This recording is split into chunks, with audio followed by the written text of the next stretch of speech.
What's up, dude? So I'm trying out this this helmet mount. I've got this ridiculous thing sticking off the front of my Bell Super DH with the Hero 7 on it.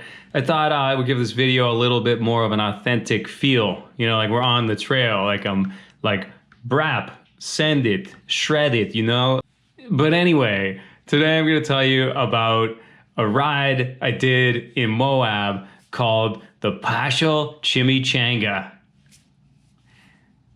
Yeah, no, you're right. There's no such ride. That's just something I made up. It's actually, every time I'm on Moab, it's in Match, dude. And we can never ride the Whole Enchilada. This is really distracting, actually. This thing is really heavy. And talking to this, this thing directly in front of me is totally freaking me out. I could maybe ride around the block with this thing on my head. It weighs a ton. It's actually painful already. I don't know how I'm gonna get through this video. Usually in March, or every time I've been out there in March, there's been a few times now in Moab, I haven't been able to ride the Whole Enchilada. And so we've ridden Porcupine Rim. So I'm gonna tell you guys about riding Porcupine Rim. If you haven't done it before. If you have done it before, I don't know, skip this video. God, this is brutal. Oh, God, I feel like Frankenstein. What the hell is that? So I drove down to Moab from Salt Lake to meet up with Brian from JRA Cycles and the Devinci Cycles guys. Oh, good morning. I'm on my way to meet, oh God.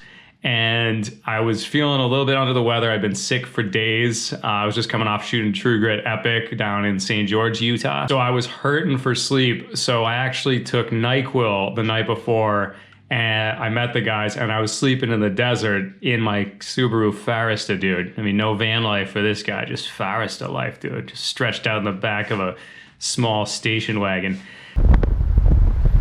I'm sick, and I slept none. Oh yeah, and then my coffee apparatus was busted. I wasn't able to ignite my jet boil, and so I had to drink cold canned coffee, and that's kind of a bummer. All right, plan B.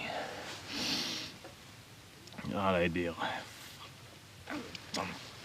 Because for me, the most important thing about coffee is now. In the morning, I went down to Love Muffin Coffee Shop, and some guy from back east, or someone who knew someone from back east, started talking to me. At a certain point, I just had to stop him, and I was just like, dude, I can't focus on anything you're saying. I am really out of it. I took NyQuil last night and couldn't sleep. So I wouldn't recommend that. So I didn't know how the day was gonna go. Met up with the guys down at Chili Pepper Bike Shop, got on the Coyote shuttle. That looks like me. Some good gouged up pedals, thank you. This is my friend Charlie Pants. Porcupine Rim on the Devinci Spartan, dude. The top part of Porcupine is actually really flowy and beautiful, and it's kind of soft dirt, and it's kind of a warm-up. It's not that technical, and you get these amazing views. You kind of look out over the edge, and it's like this, there's these red cliffs and this green sea of something. I don't know. It's like just the valley floor is just all green. It's just beautiful. It's amazing. And you got to stop and look at that a couple of times. So I found the Spartan very easy to throw around, very easy to pop up over stuff and do little root gaps. And I was having fun playing with it at this flatter, flowier, less techie stuff at the top of Porcupine. I thought it was awesome. Near the top of Porcupine are those funky switchbacks you've probably seen in Nate Hill's and Kyle Mears videos, but none of us rode them that day, especially not Mr. Cement Head NyQuil Brain. We also happened to be out there during Jeep Week, and so there were literally thousands of Jeeps on the trails, Jude. Oh, come on, my Subaru Forester could do this. What struck me about the Jeeps is that, I mean, it's amazing what they can go up and down while they kind of creep and crawl, and their suspensions like up and down and all over the place, but they're so freaking slow, and they were so in the way, and we'd have, you know, hundreds and hundreds of Jeeps just in the way, and we're weaving in and out of them. And some of the guys, I mean, most of them are cool, And I got to say, I'm not trashing the Jeep guy. I think it's pretty cool, but it's like, yeah, just let us ride around you and don't whine about it. You know, don't be a whiner. That's about it. The middle part of Porcupine is this kind of, it's just Jeep road stuff, and it's really ledgy and wide open. It kind of reminds me of riding Blue Hills here, where it's, you know, people complain about there's no single track over there, but it's these, you know, kind of old access roads that are washed out with lots of rocks and ledges. And when you're riding a 170, 165 bike with a nice slack head angle, you can just launch this stuff. And there's a lot of square edges, but I mean, everything felt nice and round and smooth on the Spartan, dude. And you just blast this stuff. It's probably the most dangerous part of the trail, actually, because it's chunky, it's a little sharp, it's loose, it's as fast as you want it to be. And but it's a good time. But that's like the whole middle section of the trail is not actually, it's not like the most beautiful trail. At top you got the nice single track with the nice views, and then the middle you kind of have just this like washed out mess. But yeah, it reminds me of, you know, riding some power lines in Massachusetts. So I mean, it's not terrible to me. I think it's awesome. And I've gotten a little bit better at jumping off ledges and stuff lately, so that was super fun for me, especially on a bike that's kind of a hero maker like the Spartan. It was particularly fun. Oh God, this is so painful.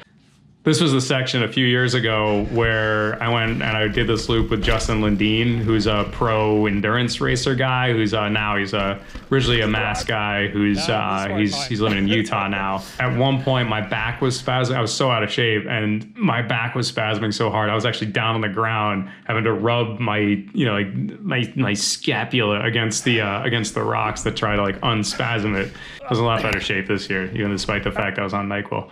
Back down towards the bottom of Porcupine is where things get truly awesome. And this is where, you know, this is kind of like baby exposure compared to some of the other, you know, classic like Portal or whatever, but it gets kind of exposed, but it's also fast and technical while it's exposed. And while everybody's really focused on Portal and how dangerous it is, the parts where you're actually exposed, you're going pretty slowly. Where, I mean, I guess you could do this stuff slowly, but you don't have to.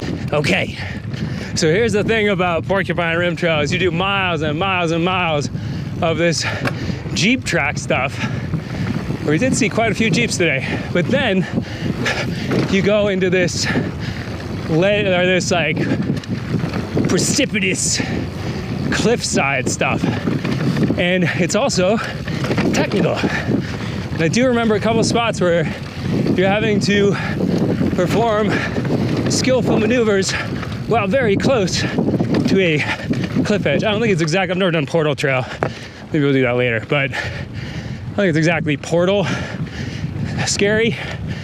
But if you don't like the exposure, dude, it's a little nerve-wracking. You have a kind of a false sense of safety where you're ripping down this stuff, and then there's like these little like striated ledge things, and you can kind of down them, and then you're right by the precipice, really, and you're probably gonna die if you fall off in some spots. But it, for whatever reason, it doesn't make me nervous. I'm really focused on the tech, and it actually has some of the up down rockwood sort of stuff that I like. So there's those like up down moves that are slow. And then, but it's got beautiful views. It's got nice flow. It's not super turny. It's just kind of meandering down, little tech moves, and just it's kind of like Porcupine's kind of like bookended by awesomeness. The Partial Chimichanga is bookended by awesomeness. Oh, that's a nice view.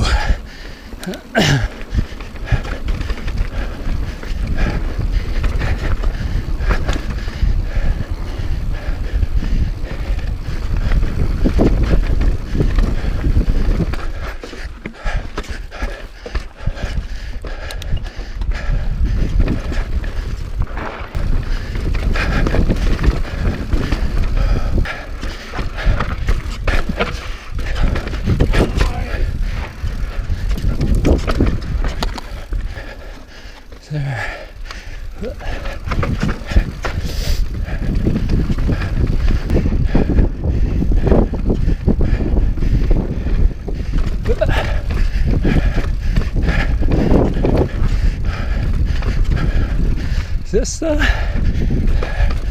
it's the line, isn't it? Isn't it? There's one move, you may have also seen this in videos. I think I first saw it in like a Seth's Bike Hacks video or whatever, where he rode it. But there's this like dry stream crossing at the bottom that's it's kind of a burly down into it.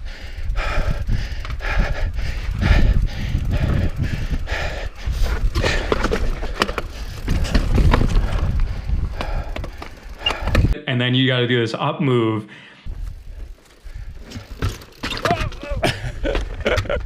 It's a hard one. And what you don't really get in the video is that if you step off to the right, which is probably where you're gonna bail if you fail, you're probably gonna fall like 6 or 8 feet. I could be exaggerating, but I was a little surprised at the stakes on this thing. It wasn't exactly like, just throw yourself at it and you're gonna be fine. It was actually, it's pretty sketchy. And I hope to do it someday. I don't know if I'm gonna do it this year. I'll get to it and see what happens. I think I'm 0-2. Is that how sports scoring works? I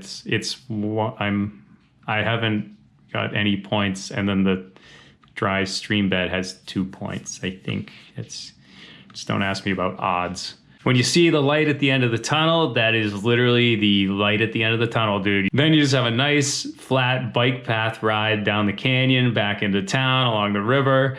It's very pleasant unless you're trying to hold Justin Lundeen's wheel and he's riding at 26 miles an hour on flat ground on a mountain bike, and you literally can't hold his wheel even in his draft because your legs are seizing. Oh, also when I did this with Justin, I didn't really know the lay of the land, and so we were camping at Slick Rock, which is like kind of halfway up to where we shuttled up to. Probably not halfway, but it's up a hill anyway, several miles. And when we got to town, I'm like, oh, wait. So it ended up being like a 33-mile loop from Slick Rock up to where we went into Porcupine and then down. And God, that was a tough day for me. But this day wasn't so bad, except for the NyQuil thing and the fact that I left a slug trail of green mucus pretty much down the entire Porcupine Rim, and hopefully no one slid out on that stuff. Yeah, so that's Porcupine Rim as I see it. And I would definitely, if you like kind of techie, chunky riding and a mostly downhill ride, do it like we did it with Devinci. Don't do it like Justin Lundeen as you do it, because he's a nut.